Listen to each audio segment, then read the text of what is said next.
seen émission yoon wi di jotaay politique ak dundinu askan wi ci rajo Futur Media ak Alaaji Assane Gueye. mbokk yi ñu ngi leen di nuyu di rafetlu bu baax seen ànd ak ñun RFM ni ñu ko baaxoo alxamis jone ci waxtu wi ci kàttanu borom bi ñu àndaat ak yéen seen émission yoon bi ñu ngi am mbégte àndaat ci ak docteur Alioune Sarr ni ko tur wi waxee docteur la waaye mooy président CNG bi ci wàllu làmb Sénégal docteur Sarr ñu ngi lay ziar bu baax rafetlu teewaay gi. jërëjëf El Hadj Assane ñu ngi lay fay di nuyu waa rajo bi di nuyu ñi ñuy déglu ci jamono ji yëpp. jërëjëf Sarr laata làmb ñi ndax wolof nee na bala nga ni naam ne fa àddina am na gan gu ko gane si ci wàllu kër docteur muy coronavirus gi yàlla na fi yem. mais yàq na lu bari ci activité Arabie Saoudite sax xëy na tey dégg ne umra gi tëjandi na ay buntam ak yeneen yow en tant que docteur noo jàngatee ñëw coronavirus ak i loraangeem. coronavirus de lu doy waar la su dee côté docteur bi rek dañuy wax ne. feebar la bu ñëw du lu bees nag. xamoon nañ fi peste xamoon nañ fi rougeole. ak yeneen méningite façon feebar yu bari yàgg na di ñëw ci àddina. et di ñaan yàlla rek recherche bi. gaaw a trouver li koy saafara.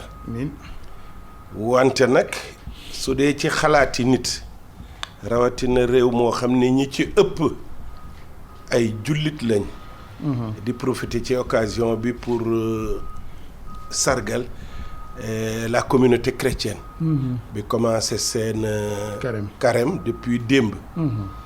et li ëpp ci réew mi ay jullit lañ te ko jàng alxuraan xam li yàlla wax su lu jubul li ëppee li jub. foog mu am natt bum ñu teg. pour ñu dellu si. soo seetee aleel ju bari ñu ñuy def ci armement yi benn rab bu tuuti boo xam ne bët mënu ko gis. lëmbale àddina yëpp. yaakaar naa ne war na doon sujet de réflexion. dëgg la anam milliards yi ñu def ci armement yi pour rey ay nit. ab rab su tuuti juñ dul gis. ñëw lëmbale àddina yëpp. perturber économie. perturber wérgu yaram. perturber déplacement nit ñi kenn sa xel dalatul. yaakaar naa ne sujet de réflexion bu rëy la war a doon pour ñëpp. fay nduru ak pàttali jógee ci suñu borom. jógee ci suñu borom. mu ngoog am na ñuy wax ñoo xam ne xamuñ ca dara sama maas gi naan mën a nekk arme biologique ak yooyu loolu de xalaatee. gëmuma ko waaye xalaatee non gëmuma ko de man. waaye gëmuma ban comportement la ñu war a am nag ñun Sénégal nga xam ni noo sant Seck ak Jaw réfractaire au ndigal jaar leen nii ñu bañ def leen lii ñu bañ. xam nga indiscipline nag moom fu mu am rek gën a yokki problème. feebar su amee li gën a njëkk mooy moytu li koy indi. bien que xamaguñ. peut-être fu muy jóge. parce que réservoir bi leeragul ne lii la walla lii la walla lii la. mais microbe bi ñëw na ñi gën a doon mag la gën a sonnal. war nañ donc lenn mais comme feebar bi da yaakaar ni virus la donc yaakaar nañ mun na jóge ci sa xat si mun na jóge ci joxante loxo yi. te ñun fii dañ bugg lool joxante loxo. ak kolaat yi. yooyu yëpp war nañ ko moytu. ba ca kanam ba ñu xam lu ko waral. di set. fu set bari mun na am feebar du fa bari. gën a tane envisager ngeen ci monde de la lutte bi aussi sensibilisation bi dem foofu. fépp la jëm. kenn mucc ci. kenn mucc ci. ndax Sénégal préparé wu na ci xeetu jàngoro yu ni mel. yàgg nañ ci préparé wu réew mi tuuti na mais ressources humaines li tubaab def boroomi xam-xam yàgg nañ fi. Ebola ba mu fi jaaree gis nga réaction yi ñu amoon. dëgg la bi itam ministère de la santé ak ñiy yëngatu yëpp ci côté santé ci côté boobu yëpp. yaakaar naa ne jël nañ seen metukaay yëpp. incha allah am na ñu ragal it mu doon pandémie fa maanaam law. pandémie bi law na ba noppi parce que génn na Chine. dugg na Afrique du Nord. dugg na Europe dugg na fépp. donc liñ ciy ragal am na. ci histoire virus ban moo ci gën a yàgg ban moo ci gën a tërëdee nii wax nañ Ebola wax nañ yeneen mais moom daa mel ni boobaak li gars yi gisaguñu vaccin bi. waa gisaguñu vaccin bi mais sooy suivre presse scientifique bi. ak presse tout court bi. ñu ngi wax ne yaakaar nañ ne laboratoire am na ay garab yoo xam ne. yomb nañ te mun nañ ci dara. wante nag li ñuy wax rek bu ñu yàkkamti bu ñu détourné it esprit nit ñi ñu dugg ci loo xam ne peut-être du foofu. mu doonaat beneen commerce. pour yeneen produit yoo xam ne peut-être du bari njëriñ ci garab gi. waaw très bien docteur Alioune Sarr ñu ñëw ci làmb ji ndax daanaka buñ ne docteur Alioune Sarr ci réew mi rek gaa yi xalaat làmb ji bi ñu yëgee ni yow laay invité ñu bari yónnee nañ ma ci yónnee yëpp li ma ci jaaxal mooy benn la ñoom daal xaw ma damay naan waa Alioune Sarr ak mbër yi moom ku jaar seen diggante 27 ans ci boppu CNG bi c'est quoi le secret de cette longévité. alors question boobu yàgg nañ ma ko posé réponse bi yomb na yombul. damay wax ni ku utul ku laajul. ñu yëkkati dënk la ngay doomi réew mi. yàlla def ñetti pouvoir jaar fi bu Abdou Diouf président Abdou Diouf président Abdoulaye Wade tey bu président Macky Sall. ministre des sports yi ëpp nañ fukk ak ñett ku ci ñëw sooy dem wóoluwaat équipe bi. te ñun demuñ élection. defuñ benn lobby pour toog fi ñu toog. yaakaar nañ ne ñooñu ñëpp suñu ñu fi bàyyee peut-être ñoom li ñu yaakaar ci ñun dañ ko gis. waaw ba pare nag wax naa barka démb ci benn point de presse que man sénégalais la. fu ma suma réew yaakaar ne soxla nañ ma fa. te man itam ma yaakaar ne mun naa leen fa amal njëriñ. incha allah dinaa répondre au nom de la République. très bien kon mission nga ko jàppee du loo xam ne yow yaa ci agrippé wu. déedéet. maintenant doon na gën a neex nag acteurs yi nga ko séqal nangul la légitimité bi. waa xam nga nag ñiy coow ci penc mi. est-ce que ñoo ëpp ci penc mi. waaw. souvent dañu xool yenn mbëri ne départ Alioune Sarr bi ci mujj mooy Bombardier moom jàpp leen daal jot na nga dem loo ci tontu. waaw d'abord question bi posé wu ma ko dafa ne ministre des sports lay waxal. ko jot na mu jëlee fi équipe bi fi nekk. parce que Alioune Sarr du Alioune Sarr rek équipe la. il est vrai que man ma tànn ñi ëpp ñee ma àndal ci équipe bi. donc lu jot damay dellu rek ci suñ borom. moo wax ci alxuraan que moom rek mooy dogal. yàlla def na bañ ma nommé directeur hôpital Abass Ndao 1987. booba maa ngi fa depuis 1975 dama dajale personnel bi yëpp ci cour bi ne leen tey indi luñ ñu gan kenn ci suñ biir lañ tànn pour mu jiite hôpital bi. naka ngeen ko gisee ñëpp wax. ñuy wax jaar droit ñuy comme d'habitude. xëy nit la démocratie lañ nekk. bañ paree dafa am lu ma leen wax ma ne leen mu neex leen mu naqari leen. man la fi yàlla teg tey àla kulli alin mu neex leen mu naqari leen. dina ami bés nag mu neex leen mu naqari leen yàlla dina ma fi jëlee. te waxuma hôpital bi mais Sénégal yëpp suñ man ko woon ne naa fi toog. yàlla def bi gën a gaaw mooy rey ma parce que mosuñ rey kenn ñu jox ko pouvoir. dëgg la donc pour man mission la. incha allah waxtu wu jeexee dinañ dem mais du ci luñ jafandu du ci luñ ut pression. demuñ seeti kenn. bokkuñu fenn fuñ net fan leen. parce que coono gi ci biir su ko nit ñi xamoon. bi lay daw génn moo war a gën a yomb. xanaa ngor. ak fulla ak fayda ak confiance bi autorité am teg ci ñun moo ñu fi téye ba léegi. est-ce que du langage bu direct bi rigueur gi ak sénégalais bu bëgg ko koy ray ñenn ñi dem ba ni sax léegi sëñ Sarr de dictateur la nga baal ma. waaw du tey laa ko dégg. mos naa wax benn journaliste ne ko. su fekkee ne dictature mooy lu ñu la dénk. nga téye kook waxuma ñaari loxo mais fukki loxo teg ko ci yoon. yemale ñëpp. Alioune Sarr dictateur la su fekkee nag ne liñ bëgg mooy. ku jóg def lu la neex te dara du la ci fekk. loolu mënuma ci ànd. ma jox la benn anecdote rek 1983 suma waajur bu góor dafa génn àddina. waa hôpital bi yëpp ñëw Fatick. ci enterrement bi ñuy pare góor gi ma gis nit ñi ma ne leen waaw man ci sama xel ñii luñ fiy def. parce que ci biir hôpital bi. rigueur bi ma commencé woon installé mooy ñëw leen waxtu wàcc leen waxtu. yem leen seen place yi liggéeyukaay nit ku nekk am yàlla mun na la teg ñàkk mais tegu la salté. mu métti lool ci ñoom mu am tension bu. doy waar suma diggante ak personnel bi ndax loolu. te décidé ma woon wàcc ko te effectivement wàcc ma ko ba ni ma fay jóge ba gis nag personnel hôpital bi yëpp ñëw jaale si ma ne en fait njaal. koo àndal jàmm. koo nekkal ci jàmm ngay dem seeti. bañ dencee góor gi nag bañ ñëw jaale ma ba bëgg a dem ma ne leen déet mënu leen demee noonu lu leen fi indi kenn ci ñoom ne ma docteur Sarr même sa bis di ji papa da ngay ma ne déet parce que dama bëgg a comprendre. mu ne lenn dinañ la ko reconnaître. ñëpp nga yemale. lépp ci yoon nga ko te xanaa dafa métti ci ñun ma ne kon wóor na leen ne kon du ma changé. ñu ne waaw ma ne kon nag nañ continuer. looloo ma dal ci làmb ji aussi. dëgg la wax nga yemale CNG bi ci biiram am na ay ndaw yu mbër yi ku ci mel ni Tyson ak Yékini est-ce qu'ils ont les coups de France ci wàllu seen yëngu foofu ndax am na mbër yu jàpp ne dañ leen faa indi noonu rek ngir aw tour rek donner l'impression que yaatal am na. non je ne crois pas xam nga nag suma benn mag ne na ku yéeg. sa lépp feeñ. tànn bu sa nit mun a tànn.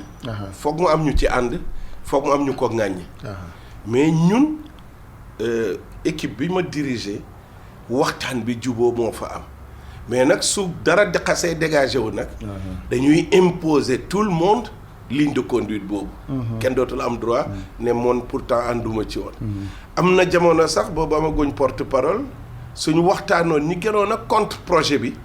suñu waxtaanee bi ci biir ba ñu juboo ñooñu laa doon pousser ñu génn. wax ak médias yi défendre ko ba ñu yaakaar ni seen idée la. donc nit ñi ku nekk am nga droit wax sa xalaat. mais nag encore une fois li ma leen di wax toujours mooy dañ ñu dénk personne morale bi Alioune Sarr la tudd. ñu teg ko ay mission xalaat mun na ñëw rafet lool mais bañ a dëppoo ak mission bi. su dee booba nag dinañ ko kii jéem a seet avec le temps. naka la ñu def ba boole ko ci mais du lu nit wax rek ñu topp la. mais ndax yaa ngi def effort d'explication aussi de yëgoo nag. biir comité ku ma xam ne dañ may reprocher sax su ma excès d'écoute. ok waaw. et la meilleure expression bi ma koy wane toujours mooy bi may soog di yegsi ci làmb ji su làmb tase dama doon toog ba ñëpp ñibbi ba bés am ku ñëw ne ma waaw docteur Sarr mais kilifa du mujjee ci ma ne enquête. su kilifa ki demee ñu nettali ko. mu intervenir ci lu mu dundul. toog dundal ko boppam. ci la jël décision bi gën a yomb. waaw très bien loolu sax noonu la njaboot di doxalee. maintenant li yóbbu ci làmb ji kanam wàllu développement Boy Kaïré jàng naa ko ci observateur démb wala bëri dem su ma jiwmul. nee na moom dafa gis ne yëf yi fi ñu toll nii yokkatu leen làmb ji exemple bi mu joxe mooy compétition internationale yi mujj andi wuñ ci ay médailles d'or. waaw wax nañ dëgg mais CNG. ni ma koy mën a waxee c'est le dernier étage d'un immeuble waaw. su fekkee ne fondation bi dëgërul. su fekkee étage yi ci topp lañ ca waroon a defuñ ko nuñ bëggee équipe nationale. ok day fekk. ñi ci suuf liggéey. tey ci club yooyu moom mu bokk ci ban moo ci am section lutte olympique kenn ci ñoom nangu ko ci développer parce que dañuy wax ne dafa métti daf leen di gaañ te amul xaalis. ñoom ñëpp a ngi ruyewu vers bëri dóor bi. kon kañ. su ñuy reprocher ci kaw ne baaxul. nañ defaraat bool yi ci suuf. dëgg la. ñaareel bi. mooy équipe bi ñu yor dañ nekk ci fin de parcours li ñuy wax seen âge dafa commencer avancer donc direction technique bi mu ngi réfléchir bu baax ci ñuy def ba renouveler.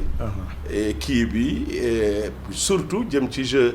2022 yi xam ne xale yi am fukki at ak juróom ba juróom-ñett. ñooñu ñoo ci nar a participer. ñu wax ci violence bi docteur Alioune Sarr ci làmb ji boobaak léegi dafa mel ne ñu ngi wut bunt mais bunt feeñagul de ndax barki Demba Ndiaye làmbi Alioune Seye numéro 2 ak ñaq jar yi rek gis nañ ni yëf yi wëlbati ko ñenn ñi ne CNG bi ci la ñu ndax wàllu sécurité 30 policiers rek fa newoon est-ce que dëgg la. ci côté boobu wax nañ dëgg. mais encore une fois du lu bees malheureusement yàgg naa leen wax ne dina ami bés mu exploser. Qu'est-ce qui se passe su manifestation amee promoteur bi moom mooy dem service police sécurité. ñu définir dès que arène nationale bi wax dañ ne woon moins de 100 policiers waru fa ñëw. alors quel est le problème. qui se pose. et qui se passe diggante service de sécurité yi ak promoteur bi am na jamono fii Adrien Senghor problème boobu posé wu. ma ne promoteur bi bañ leen wooyee laaj leen lu tax sécurité bi doyul ñu ne ñun kat fay nañ ma ne leen indi leen ma reçu yi ngeen fayee pour man ma mun a dem wax ak waa sécurité bi. mais kenn du indi reçu. est-ce que du ñoom ñoo fayul. est-ce que donc il y a beaucoup mais à toute chose malheur est bon. keroog ba loolu foofu tam da ngeen ci boole masla bu n'avez pas interdit. que ñu amal làmb ji. là je suis d'accord. wax naa ko keroog te bañ jógee ci loolu wax naa suñ comité d'organisation. critères de base yi ñu teg c'est-à-dire suñ ne lii ak lii ak lii su amul bu lii am bés ni ki léegi loolu su amul.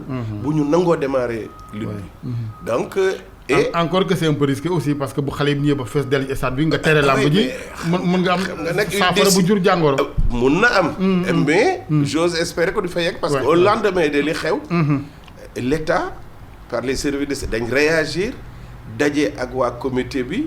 daje ak waa ministère ci arène nationale bi. et remettre yëpp en place te gis nañ combat yi ci tegu yëpp macha allah. discipline bi organisation bi gën nañ ko améliorer. très bien violence bi ci wàllu physique nag dóorante gi léeg-léeg dama naan yàlla nañ ci yàlla musal mais ku moytu làmb ji daañu mës a dóor nit mu dee. ca xawoon nañ ko jege Modou Lo Eumeu Sène non ñu waxante ko rek noonu vraiment ak tout le respect que je leur dois. est-ce que CNG bi tiré ngeen ci leçon yi boobaak léegi parce que lii buy ñaar léegi ngeen am néew de. waaw violence bi yemul ci dóorante bi rek mu nga commencé d'abord ca colin yi. léegi nga gis xale sol loo xam ne kan xamul. toog naa ci benn télévision gis ku ñëw sol t-shirt boo xam ne croque-mort moo ne ci dënn bi. loolu musiba la. waa rajo boo télévision waruñu woon a nangu sax mu yéeg ak plateau boobu réalisation bi wax ji. dinaa lay yóbbu morgue ba. dinaa lay yóbbu ci ambulance dinaa lay yóbbu ci docteur bi. donc yar. yaakaar ne fu nit dem. nit du duggee marché lu dul lim yor. malheureusement nag les sports de combat nag loolu mooy taarix bi de. le sport de combat nag loolu la. c'est l'expression d'une certaine forme de violence bu ñu organiser. malheureusement soo seetloo boxe bi ñu wax ne dañuy soli gant. risque bi est moindre. fa la moor yi ëppee. yal na ñu ci yàlla busal. keroog contre Eumeu Sène c'est-à-dire c'est spectaculaire. c'est plein d'émotions. mais nag xam nga Senghor doon na ko wax l'émotion est nègre et la raison est laide. ñun dañuy suñ xol la ñuy demee. duñ demee suñu xel. bon c'était spectaculaire ni Eumeu Sène daanoo. lu nekk wax nañ ko ci. mais est-ce que danger bi pour man médecin sportif est-ce que toll woon na foofu. kooku aussi beneen débat la peut-être. maintenant arène bi aussi ak ni ñu koy aménager gars yi ne nañ foofu même boo bëggoon ñëw di wàllu si nit y a des problèmes y a des obstacles. obstacle yi dara indi si ko lu dul indiscipline. am na ñuy wax sax ne arène bi répondre norme lutte ankañ. parce que arène bi du chinois yi ñoo ko tabax. en fait ñoo ko tabax. mais xalaatuñ ko. ok depuis président Abdou Diouf. en 2000 arène bi fii la waroon a nekk stade de l'amitié. enfin stade Léopold Sédar Senghor. xaalis baa ngi fi woon projet bi ficelé woon nañ ko. après élection yi changement de pouvoir changement de programme. mu mujj ci président Macky Sall. ñu ay architectes sénégalais liggéey ko. bureau CNG quelques membres ànd ak ministère ak architecte ñu dem Chine finaliser ko ñu ñëw defar ko. mais li ma mënula nangu mooy li ñuy wax ne yëf yi. dafa silvissé pour ñun xanaa ñun du ñuy nit. lu tax ñu bëgg a jël sénégalais yi def ñu. presque ay mala. nañu am discipline. ku nekk fañ la toogloo yem fa. mer jël chaise toj ko. fan la jëme te toj bi sa papa ko kii. parce que yow peut-être liggéeyoo. amoo koom mais ñiy liggéey ñooy dajale pour loolu mun a am. donc sa mer seetal neneen noo koy exprimer nu dul noonu. mais arène bi amul mais problème de discipline. ñu mérité arène bi. mais loolu tam dafa laaj organisation au niveau des écuries ñi gunge. il faut ñu continuer di sensibiliser. dem nañ ci ba ci fan yi ci suñu réflexion ñu ne. est-ce que écurie yëpp parce que am nga récépissé rek est-ce que CNG war na la nangu. parce que gis nañ ne keroog ba événement bi amee ba ma nekkee ci suuf ba ma ne ana président écurie yi kenn taxawul. ana secrétaire ana responsable kenn taxawul. ay mbëray topp man responsable la. mais sportif bi mënul doon kii foog mu am ñu ko encadrement ñu ko encadrer ak fulla ak fayda. donc on va revenir sur écurie yi. xool la fa xew ñi xam ne répondre uñ ci critères yi ñu retirer leen seen. très bien maintenant sponsors yi sax ñu ci bari foofu nañu daw loolu tamit mun na sooxee làmb gi bu yàggee. dinañ daw parce que pour 1000 raisons. raison bu njëkk bi mooy nit ku normal du jël alelam di ko dugal fu safaanam. violence bi bari na. ci télévision yi ci wax ji ci comportement yi ci biir arène bi mais kenn du jël loo bëgg mu taaru nga dugal ko foofu ñaareel bi. émission làmb yi dañu bari rawatina ci télévision yi. ci journaux yi. donc sponsor yi foofu la ñuy dugal seen xaalis parce que dañ bëgg a feeñ rek. alors dina feeñ. donc soxlaatuñ ko peut-être. ñeneen ñi peut-être atteindre nañ seen objectif. ci at yi ci gannaaw. donc foog ñu gën a réfléchiraat seen nu ñuy réorganiser tout ce monde. seen journal bi. taaloon na ma fi. ba ma fi waxee bés ni ñiy yëngatu ci làmb. rawatina télévision yi rajo yi ak ñiy amee alal ci kii bi nañu comp ci li ñuy am dimbalee ko structure bi dimbale amee ñu ne Alioune Sarr brûle l'alerte. lu nekk yëg dégg naa ko ci mais amul réew mu développement sport am. te xaalis dugg fa te xaalis bi du jógee ci état bi. mais justement xaalis boobu ci làmb ji aussi il faut que organisation am ci il faut que ñu ci état bi di ci bàyyi gët. est-ce que sax mbër yaa ngi fay l'impôt est-ce que yéen ñu dara xam naa tey moom bu may ñibbi rek bu yóbbu mu wut garde corps maintenant man tamit li ma xaw a jaaxal président Alioune Sarr mooy CNG bi dafa am fenn fu bëtam tegu ci xaalisu làmb yi ak fu mu yem maanaam ci wàllu xaalisu sponsor yi on me dit souvent que li mbër bi signé promoteur bi au niveau CNG bokkul ak la muy jot ca sponsor ba loolu tamit y a un vide là-bas. y a un vide. mais daganal xaalis bu bon sax xaj na fa. lu nekk nga fa. Question bi mos nañ ma ko laaj ba topp ma ndax du milieu de blanchiment man leen kooku dafa dépassé CNG y a des services de l'État yuy toppatoo loolu. mais problème de fond bi mooy ku jubul du nangoo teg ci lu jub. lu ma bëgg a wax foofu. mbër mi su fekkoon ne dafa ñëw pour jubal du ragal ñu dagg xaalisam. te su ragalul ñu dagg xaalisam kon day nangu ñu déclarer parce que dem nañ ba ñoom ñu ami problème. parce que dootuñ jot seen xaalis sponsorisation. mais ñemewuñ ñëw kaas ko CNG. te duñu am preuve pour ñu toppee kenn tribunal. ay attangi ci gannaaw. laa leen dajale ne leen. su fekkee ne da ngeen ragal ñu kii li ngeen di fay ñëw leen nañu lii mooy sponsorisation. bien que salaire. amul lii ci la bokk suñuy jël impôt yi en général ci globalité bi lañ koy jël. donc dañu ragal parce que jubuñu. parce que yaakaar naa ne suñu juboon. duñu ragal ñu sanction. parce que kuy ragal sanction da nga wàcc yoon. da ngay wàcc yoon dëgg la donc nee naa leen indi leen seen xaar teg ko fi même su ko CNG du laal pour yéen ñu gën leen a sécuriser. maintenant noo comprendre coow li ñàkk a déggoo gi tibbante tànk yi ba foofu bëgg nag ñëpp yàqal seen bopp mu ngi mel ni kër gu ñuy xëccoo bool rek ba mu foofu ceeb ba këpp. est-ce que loolu xel la. su doon xel duñ fa yegg si. oui mais naka la ñuy def ba wàññeeku. naka la ñuy def xam nga li ko def promoteurs yi. ak manager yi ñoo indi problème yu bari yàgg naa wax ne su doon suma sago. ku yëngatu ci la ngay yëngatu nga am ci li nga cay séentu. rawatina ci làmb ji sport la bu métti sport de combat la. sport individuel la donc dafa laaj coono mais xëccoo boobu ngay wax tax na mën a promoteurs yi. yéegal cachet yi fu ñu yeggul. et pourquoi ma ne manager yi. parce que ñoom ñoo doy ñëw wala ne Alaaji Assane Kat. combat Youssou Ndour bi Alioune Sarr fay na ci téeméeri millions. ndeke boobu Alioune Sarr 20 millions sax defu ko ci. est-ce que Assane gis boppam ne lu tax ñu di ko jox Youssou te duñ ma ko jox. kon nag teg naa fanweer. yéegal mbir yi. yéegal. ña ko doon def dem nañ ba mënatu ko kenn ci prom bés ne na ma. yàlla mu suturaal. xëccoo naa combat dem leb xaalis banque def xaalis bi ci saaku. est-ce que dem seeti mbër ya fekkuma leen fa. mu wóor na ma ne su ma leen fa fekkoon naa dee ci kaso bi. parce que du ma am lu ma fayee bor ba. donc foog nit ñi delloo si seen xel. rawatina nag jamono jii ñu toll sponsor yi nekkatuñ fi doole ji demeetul noonu. kon acteurs yi année blanche foog naa ne bëre foo doon bëree 50 millions. wala 100 millions nga nangu fa bëree 20 millions. bëree ñaari yoon wala ñetti yoon ci année bi.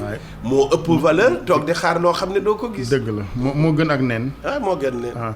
docteur Alioune Sarr dégg naa fan yii ku mel ni Hadj Bekaay Mbaye ñu ne ñoom la ñu bëgg ñoom mooy tournoi des 4 grands pour xëy na arriver à ce que ñu mën a segg nag daan ne roi des arènes.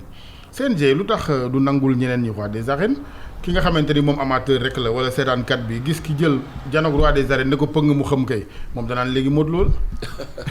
na mu ëmb baal. coow li fii la commencé woon fii may waxee tey dafa am benn jour ñu invité ma point de presse fii mooy ba Yaxya Jóob Yékini Gaston intronisé ko roi. ma joxe woon ci suma réponse ma dégg ci lu nekk it parce que nit day ñeme li muy wax. tey Grand Croix chevalier de officier de kan koy joxe. président de la République. mooy signé décret. est-ce que nit ku nekk am nga droit créer sa ordre en dehors de ça non. yoon mayewu ko. looloo tax ma ne woon bu mànga la structure bi fi ne woon organisé woon li ma wax te di ci insister mooy suñ bëggee am roi. d'abord foog compétition am. mbër muy bëre benn yoon ci at. bëre daan ñu ne yow la. at ma ca topp kenn daan la ñu ne moom la. mais kanamun kan. mais yéen tamit organisé. da ngeen organisé pour mu am foog nit nangu ko. li néewal CNG bi président est-ce que du aussi seen ñàkk mën a organiser ay grands rendez-vous. non du ñàkk mun a one bañ a organiser la lu tax. benn mag daf ma doon wax ne suñ tegee ndab li nga jiitu suñ ñëpp dugalee seen loxo génneel sa bos. lan moo xew tey CNG su commencé woon organiser di xëccoog promoteurs yi naka la ñuy amatee autorité ci seen kaw. looloo tax ñun ñu génn. ci forme de compétition boobu. et aussi est-ce que da ngeen a génn kon lu sori nag bañ a may gët mbiri il fallait les encadrer. waaw dañ leen encadrer. mais suñ demee nag ba ñoom peut-être ñu soox ñun dinañ dellu si mais est-ce que moyens yi ñu amoon ñoom ñun am nañ ko. deuxièmement est-ce que ñoom seen logique bi taxoon ñuy tëgg mooy doon logique yi la structure dirigeante. débat bi foofu la nekk. bañuñ ko moo taxoon ma ne su fekkee ne ñoom bëgg nañ bëri ci seen biir xam nañ catégorie yi fi dàq bëri ñaari façon yu bëree fi nekk. d'abord bëri dëgg mooy bëri simple bi su fekkee ne ñiy woote ne ñoo fi dàq bëri wóolu nañ seen bopp. nañ nangu benn week-end ñu def un tournoi des grands. ñiy def bëre simple bi ñu daje ci mbapat. yëkkati 100 ou 200 millions teg ko ci tournoi bi. ka ko gagné yóbbu peut-être 100 millions wala yóbbu et cetera su dee ci bëre dóor bi aussi du ñeenti mbër rek fi mu nekk war nañ mot fukk ba lu ko ëpp.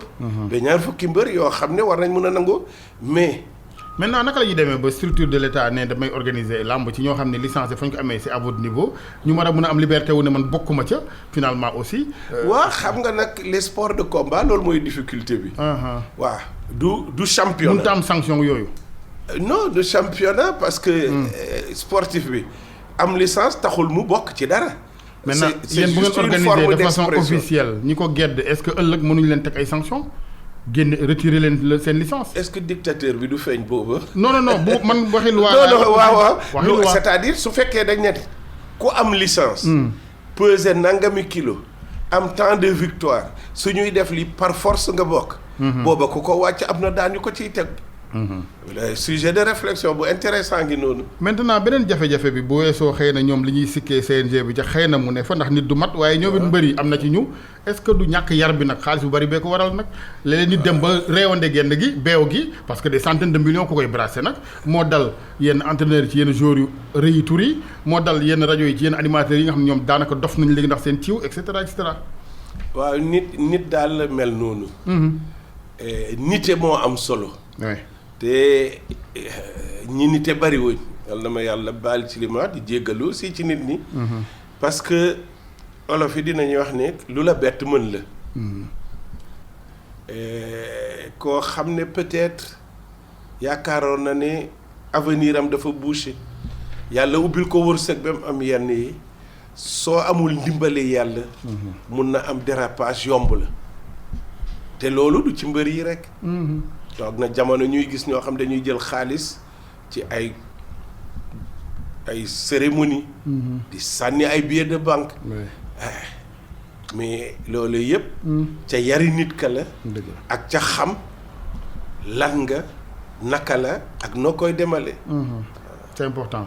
maintenant yan concession nga noppee def ci wàllu li nga xam mooy luy nduru xeetu blocage sa digganteeg mbër yi am na ci sax ñenn ñoom ñu ne non Matar baa koy jàppale ñenn ñi ñëw ba ne da ngeen bokk Fatiga ñi am na ku ma dégg mu ne ndijaaya ma. waa xam nga Matar moo xew mais lii waxoon nañ ko depuis Ousmane Paye depuis 94. ministre bi jaar yëpp wax nañ leen ko. mais am na ne wax ji li ci ëpp wax la pour wax rek.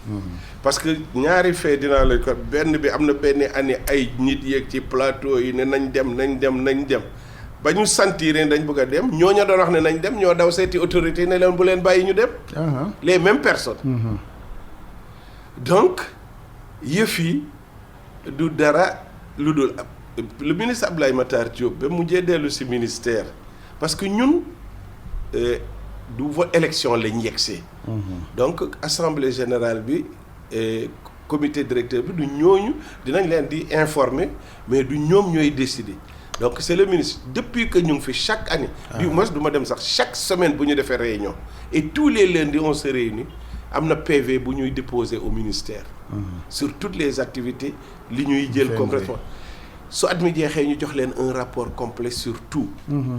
Le ministre Abdoulaye Matar ba mu yegsee daf ma woo ne ma Toubib rapport bi dinaa ko jox presse bi ma ne ko loolu suma yoon newu ci parce que man yaay autorité bi yow laa jox. nanga ngi def ci rapport bi mu jox ko presse bi yëpp mais année boobu kenn waxul dara te la fa doon dox moo fii def bu yàggul def nañ daaw assemblée kii. joxe kii bi ci presse bi mais dégguñ coow ñu bëgg a wax nag kenn mu leen tere wax. mais nag foog naa ne wax ji li yàq réew mi it ci la bokk. mais c'est quoi maintenant seen autocritique yéen wala da nga bëgg a jox mbër yi rek toor bi yëpp. est-ce que yow jàppoo ni quand même CNG bi nag war na mun a gën a waxtaan ak les acteurs ndax nag loo ci mën di dégg ñoom ñooy ngembu de. ñooy dóorante nag grand. waaw mais parce que bu officiel yi nekk ci tribune ak seen costume yi rafet nag. les acteurs. mais dans la vie il y a partout des acteurs même fii ngeen toog léegi ñu ne kii mooy directeur bi mais rajo bi Youssou Ndour mooy peut-être borom mais doxalu ko am déet yow yaa ngi yor fi mu nekk ay responsabilité fii. gars yi wàcc ci terrain bi. ñiy daw di dem def reportage addinaa mel noonu mais li am solo. mooy les gens. soit en phase c'est-à-dire ñu bokk jëmukaay mais bañ a bokk jëmukaay ci li ñu neex mais bokk jëmukaay ci lii jëmale yëf yi kanam est-ce que nit ñi li ñuy coow seen bopp la wala dañuy coow pour yëf yi jëm kanam parce que tey li coow liy bari ñiy coow yëpp kan nga ci gis mu def ca ruqam lu jëmale làmb kanam amul mbëri presque relève amatul ci écurie yi. Les grands champions qui étaient là ana seen relève amul. donc nañ seetaat sunu bopp seetaat structure de base yi. liggéeyaat. il est vrai que sommet bi am na une lourde responsabilité. ñun nous sommes ouverts à tous les dialogues loolu laa leen wax ku bugg a xalaat dara bindal ku xalaat dara ñaanal audience ñoo toog ñu waxtaan ci. est-ce que ñoom mas nañoo gis benn ci seen doléance yu ñu ngeen satisfaire ko CNG bi. mais est-ce que seen doléance yi dëppoo na ak mission bi toujours ma wax leen ko. parce que ku ñëw ne Alioune Sarr. mais mission bi tam na méngoog jamono nag parce que àddina day dox aussi mission mënut a nekk ba woon jamono yi Senghor ak léegi de. il faut que ñu xool les changements les réformes qu'il faut. chaque année. y a des réformes. ok bañ fi nekkee bi léegi chaque année dañ doon def même une journée de réflexion dajale ñëpp. mais suñ analyse ñun bureau bi dañ dem ba gis ne. su ñëpp yendoo di wax coow dina bari mais njëriñ la du bari. ñu ne léegi nag kuréel bu nekk su saison bi jeexee ñëpp kuréel bu nekk nañ toog ñoom ci seen biir waxtaan bind ñu dajale loolu yëpp segg ko pour seet luy jëmale làmb kanam. très bien lan moo bàyyi Alioune Sarr ci làmb ji passion la naka la ko njaboot gi dundee njaboot gi mënoon ne xëy na waa ñun suñu papa mënut a ñëw jam ci liggéeyam bii nga xam ni xëy na mu ngi ciy suturlu waaye chaque jour ñu koy ngawtee rek nuñ koy dundee ñoom. métti lool occasion encore mos naa ko wax di jégaluwaat. ci suma njaboot direct mooy ñi ma jur suma soxna sumay doom rawatina nag nit ñu bari ñoo xam ne. et li ñuy wax daf leen naqari ba ñenn ñi sol seen dàll seet si ma mais nag su fekkee ne yow. sa digganteeg sa borom sa xel dal na sa digganteeg say morom sa xel dal na. yaakaar naa ne doo ragal yëfi àddina. dëgg waaw. yàlla dama ñu yàlla baal ci li ñu wax te yàlla buñ ci gis suñu bopp. amul benn composante làmb boo xam ne tey mun na toog ma toog xool ko ci bët. su sëggee am mooy sëgg mais man du ma sëgg. toutes les composantes nag sans exception. très bien waaw yàlla dimbale na ma. benn aspect gi nii kooku xam naa laajab tooñ la ci wàllu xarfa fu fay làmb ragal nga ci dara wala gars yi dañuy pëndal nii rek. di takki génnee leget di daanu rek. dara wax lu gàtt rek foofu El Hadj boo may soog di jël làmb ji sanction yi commencé dal. benn groupe bi mbër yu siiwoon ci jamono jooju.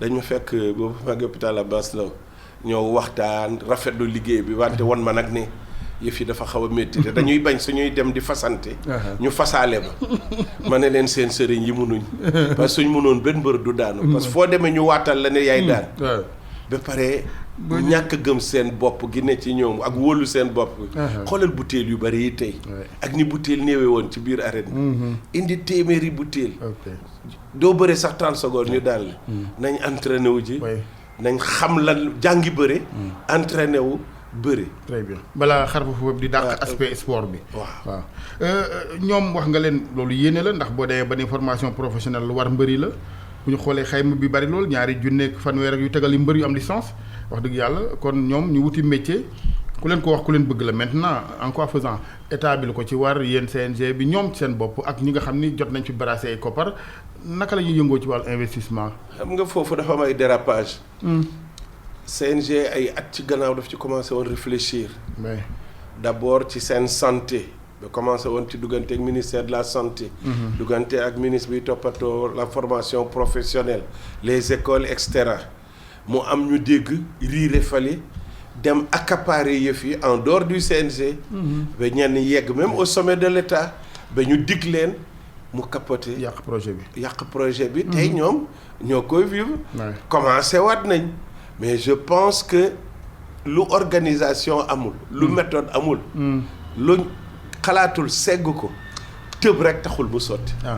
il faut que ñu jàng organisation bi. ca bañ ñu yem rek naan làmb démb ak ni mu daan demee ak jaxasoo ak yëpp naan woy l'aspect culturel war nañ ko mën a gën a réorganiser. aspect culturel bi rafet na. mais suñ ko bëggee exporter ñeenti heure juróomi heure nit toog stade ba di xaar. pays développés yi seen temps mayu leen ko ñooñu dañuy ñaqi pour dund. donc 1 heure 2 heures nañ réfléchir naka la ñuy def.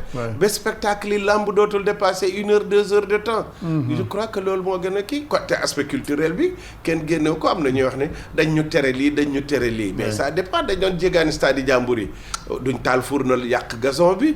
du tartan bi duñ ko bënn. mais léegi am nañ sun arène ku bëgg a def li nga bëgg a def war nga ko mën a mais am nga foo koy defee. indiscipline bi daal te ñu gis ko fépp nag war nañ ci góorgóorlu. stade du Sénégal ginnaaw arène nationale bi ak beneen stade bi mu fi jiitu ñenn ñi ne autant de milliards ci stade yow bokkoo ci ñuy xalaat di xanaa ne non xajoon na feneen matu ko woon. déedéet. parce que man acteur du sport laa Moussa doon. dama ko pratiquer doon ci médecin tey ba doon ci dirigeant au sommet. di médecin aussi. ni ñu soxlaa nii ci sport bi. noonu lañ soxlaa ci médecine bi noonu lañ soxlaa ci tali yi. noonu lañ soxlaa ci lépp. dëgg la mais nag ki jiite réew mi xam lu ñu xamul. xam lu ñu xamul parce que nag ñun itam sunu bëgg-bëgg rek la ñuy wax. moom mooy seet fan lay amee équilibre pour mission bi ko réew mi dénk naka lay def ba aboutir ci li ñuy wax am maximum. moom ci satisfaction ci liggéeyam. ñi ko dénkoon aussi am satisfaction ci liñ ko dénk. voilà mais du gâchis au contraire. au contraire parce que sport bi toll na tey foo xam ne fi mun a yóbbu réew yeneen ressources humaines yi mënuñ ko fa yóbbu. encore une fois kon li ma waxoon ne ñun ñoo ko war a mériter. jublu ci entraînement réorganisation discipline surtout. discipline. rigueur. respect de tout. waaw. mais du maa fi mën rek lu ma neex def. mais de façon globale état bi amul wàll ci loolu parce que réew mi ko wax ñu ne indiscipline dafay toog dafay daaju waaye loolu tamit am nañ ci wàll ñoom. est-ce que l'état du ñun d'abord. nga am sa doom. mu juddoo ci sa biir kër. nga waroon ko yaroo ko. nga waroon ko jàngaloo ko. nga waroon ko teg ci xam mooy kan. ràññee mooy kan ràññee lu baax lu bon defoo ko. mais état bi anamu. état bi ñun la d'abord. il est vrai que aussi amoon nañ ñun chance ba ñu gën a nekk xale amoon nañ ay places yu ñu doon yare ca kër ga d'abord. ca daara ja. parce que daara mooy école rek. dañu fa jàng alxuraan bii ñu jàng fa yëfi tubaab. yooyu yëpp dañ doon yar léegi dañuy tere ku yar. xam-xam rek la ñuy jox te yeggul sax ci xam-xam. dañuy jéem a joxe xam-xam. ñu ñëwoon ci lycée yi. ñu amoon internat yi. Sénégal yëpp doon fa daje. suñ jamono kii jóge Sine Saalum kii jóge Fuuta ñooñu ñëpp suñ dajee day defaraat Sénégal yi tey. parce que tey su ma soxlaa woon dara Fuuta naa ne diw.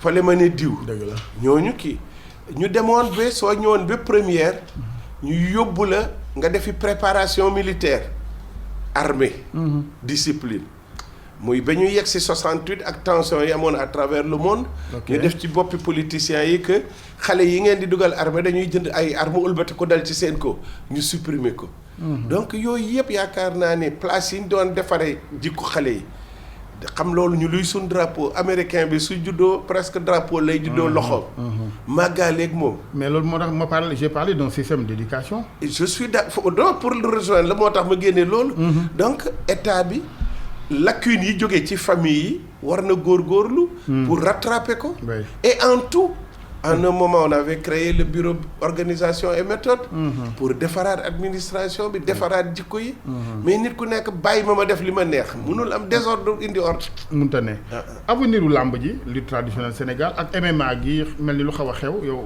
amoo ci benn appréhension du tout nit ku nekk lañ la dénk yaa koy def mu baax waaw làmb ji ñi ko ŋànk suñ bëggee mu baax gisuma benn sport bu mun a jóge bitim réew ñëw remplacer ko munul am mais nag foog ñu defaraat suñ toogaay foog ñu defaraat suñ jikko boole ci fulla it est-ce que amul genre yoonal goo xamante ni ci wàllu loi toujours rek parce que am réew tam doo ubbi ko rek ñëpp ñëw ñun bu ñu naroon yóbbu làmb ji États-Unis dañuy ñëw dañuy fekk seen i tëralin dañuy fekk ay tëralin France ñu ngi seet ba ni yoon la ñuy dugalee sport boobu ci seen biir ba dénk ko fédération de boxe pour le moment parce que ñoom mosuñ ko nangu nit ñaa ngi koy pratiquer mais mosuñ nangu jox ko une orga ba pare ba léegi sax libéré guñ ko dañ leen a dem làqu ci gannaaw fédération de boxe xam naa ba xool fu mu leen jëmee voilà c'est important loo gis dañ koy organiser day am kilifteef absolument actualité bi ci réew mi docteur Alioune Sarr pour aller au-delà de lamb bi nee nañ dialogue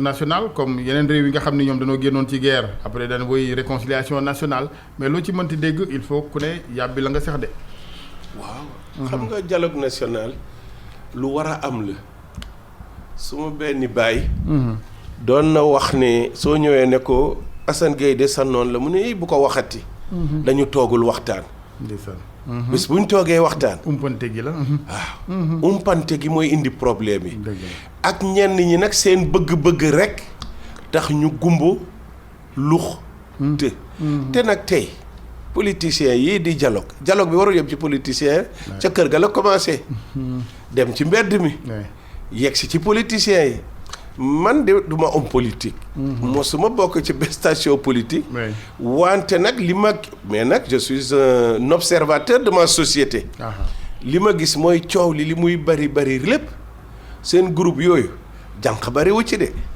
ku ci mosuloon nguur bariwu ci de ok maanaam même cercle infernal gi daal lañ génnagul wala mënuñ ci génn parce que ñeneen a génn ma ñëw wala du ma dem ñoom ñëpp ci nguur gi lañ bokkoon dañu yeewu car bi jaar fii man kañ li ma bëgg sénégalais yi comprendre ko moo nañ refuser doon ay jaamu homme politique yi ani lëmm nit ñi duñ tellu dul politique déet am na réew yoo xam ne toog nañ at amuñ gouvernement te terewul réew yaay dox donc ku nekk na dem ñaq góorgóorlu liggéey pour defar environnement yam politique su jotee nag lenn rek la ci suma gis-gis carte su élection jotee ku nekk na jël kartam dem mais yéen itam waa presse bi maa ngi leen di ñaan ngeen dimbale ñu sujet yu bëri yu ngeen di soulever à la limite politiciens yi jàppatuñ nit ñi otage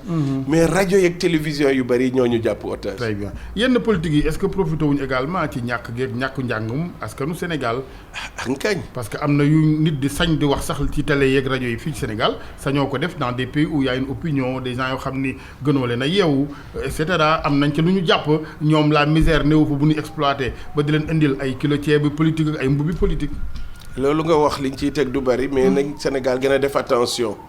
Sénégal am na chance bu réew yu bari amul. ok mooy tey suñ ne woon ñi dëkk Sine Saalum nañ ñibbi. dina métti parce que dëkk Sine Saalum peut-être yaayam Fuuta la jóge peut-être maamam Casamance la jóge donc chance boobu ñu am doon benn. chance boobu ñu am kal yi taxaw fi chance boobu ñu am diine yi religion yëpp doon benn. na nit ñi def attention ci kàddu yi ñuy génne. di ko jëmale ci xeli nit ñi parce que buñ yaakaar ne rek ñaanal nañ Sénégal dara duñu dal. suñu wàccee yoon wi. li dal ñeneen ñi dinañu dal. nañ moytu kàddu yi tas. diw lii la wala lii diw la nañ ko moytu bu baax a baax. très bien dafa mel na nga bokk ci ñi nga xam ni xaw nañoo tikke bi ñu déggee ku mel ni Barthélémy Dias. daal di lié arrestation Guy Marius Sagna desam ci kaso bi ak nekkinam nepp catholique. ci li ñu dégg de c'est une catastrophe. pour man. lu ñu warul di wax la. voilà mais jàpp gi est-ce que war na nag léegi. alors lu tax ñu jàpp. xaw ma ko. li ñu ci yéen médias yi li ngeen ñu woon. dem na ci institution. dem na ba ci institution ak grippé wu ci institution. est-ce que loolu jaadu na. est-ce que loolu jaadu na aussi.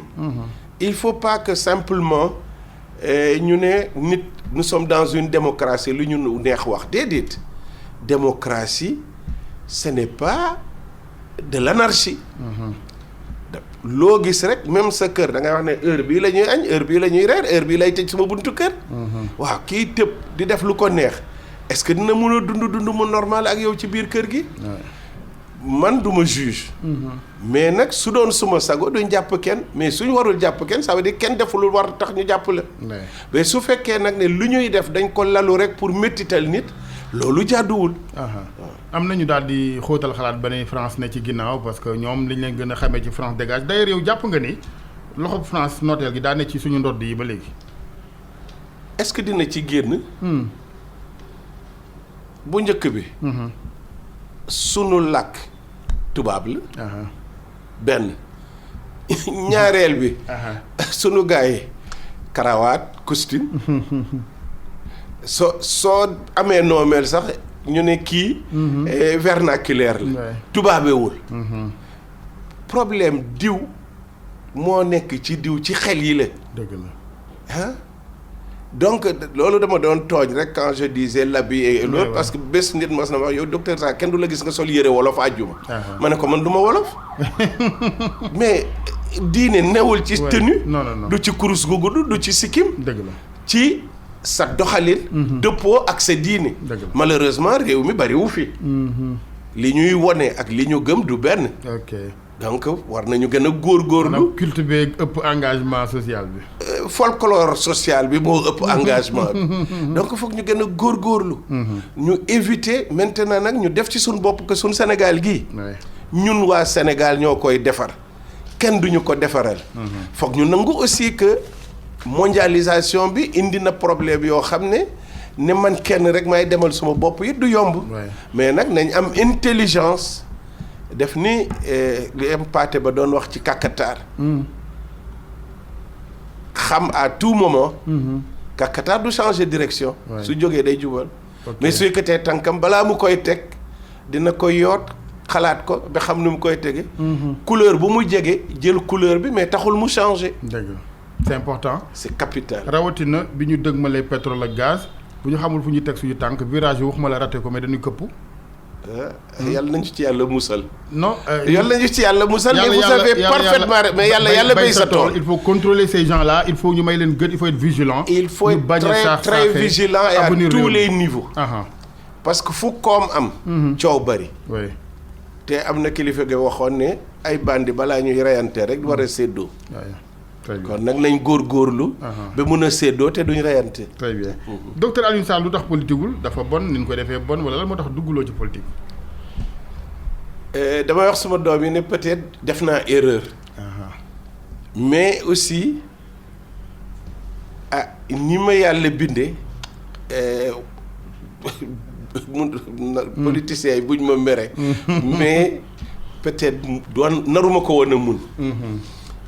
Alaaji Ablaye Niass radiyallahu anhu premier xalif Baye mos nañuy waxtaan mu ne ma sang bi lu tax du ngeen politique ma tontu ko mu ne ma yéen a yàq réew mi mais ba mu demee bi ci biir dafa ne xaw nga wax dëgg parce que politique yi Occident wuruj moo ko lal donc ñu mënul wuruj duñ ca mën a dugg.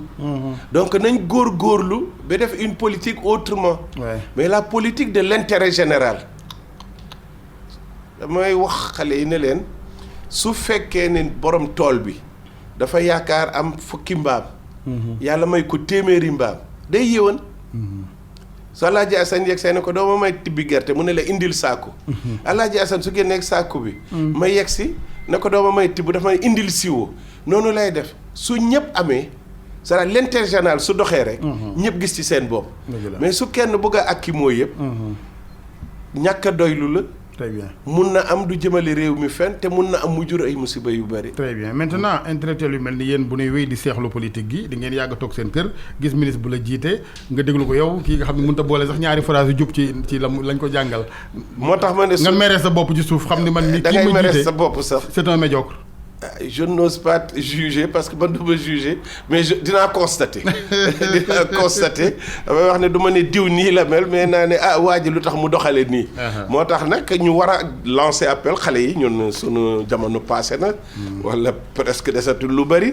ñuy ñaan xale yi ñu engagé wu ci lépp luy pousser seen réew pour mu jëm kanam. très bien ñu bañ ko defee na woon fa woon maanaam ab séddoo. waaw très bien Alioune Sarr yóbbaale laaj bi am nga xarit ci mbër yi wala promoteurs yi wala ku ngeen di fréquenter parce que gars yi rek dañuy Alioune Sarr jubóowul ak mbër yi jubóowul ak promoteurs yi. jubóo nañu ak nit ñi mais nag soo bëggee yemale ñëpp dafa am xol ne doo fa yegg.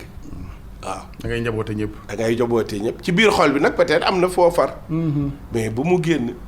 waaw mais nit ko amul foofar amul. bu njëkkaan dañ daan wax mbëru Ndakaar yi daaw lu ma tudd benn écurie nag bi yoon parce que dañ may kar daal def nañ am na benn écurie boo xam ne daal gars yi ñemewuñu leen woon ay jamono dañ leen di faral rek. waaw xam nga loolu bañ koy wax. ñàkk a xam la. man Alioune Sarr dem naa ba doonoon vice-président écurie séeréer. suma biir kër lañ doon tenir réunion yi keroog ba ma ministre bi wooyee dënk ma làmb ji keroog laa dëkkal réunion yi suma kër ñi xamul dem nañ beneen Alioune Sarr écurie Fass la bokkoon